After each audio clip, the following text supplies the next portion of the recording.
Hi guys, అందరూ ఎలా ఉన్నారు? నేనైతే చాలా బాగున్నాను. ఈరోజు బ్లాగ్ ఏంటి అంటే, ఈరోజు బోనాలు కదా, నేనైతే రెడీ అయిపోయాను. నేనైతే డీటెయిల్గా చెప్తాను. ఇది వచ్చేసి స్టిచ్ చేయించాం. శారీ కొనుక్కొని నాకు మా మమ్మీకి సేమ్ శారీ, బట్ నాకు వచ్చేసి లంగా జాకెట్ అండ్ మా మమ్మీకి వచ్చేసి శారీ. చూడండి, ఇంకా ప్లెయిన్ ఉంది. అండ్ ఇక్కడ వచ్చేసి బీడ్స్ వేశారు. అండ్ ఇక్కడ ఇలాగా ఇది తీయొచ్చు మనము.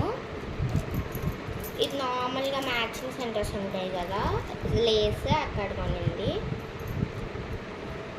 అండ్ నెక్స్ట్ వచ్చేసి గాజులు. నేను ఒక red bangle, 1 pearls bangle and 2 red bangles అలా మ్యాచ్ చేసుకున్నాను. అండ్ ఇది వచ్చేసి ఇన్విజిబుల్ చైన్. ఇది ఎలిఫెంట్స్ది. కమ్మలు అండ్ స్వెంపర్ స్వరాలు కూడా పెట్టుకున్నాను. అండ్ ఇది వచ్చేసి పాపడి బిళ్ళ. అండ్ ఇది నా హెయిర్ స్టైల్. ఎలా ఉందో కామెంట్ చేయండి. Okay, bye.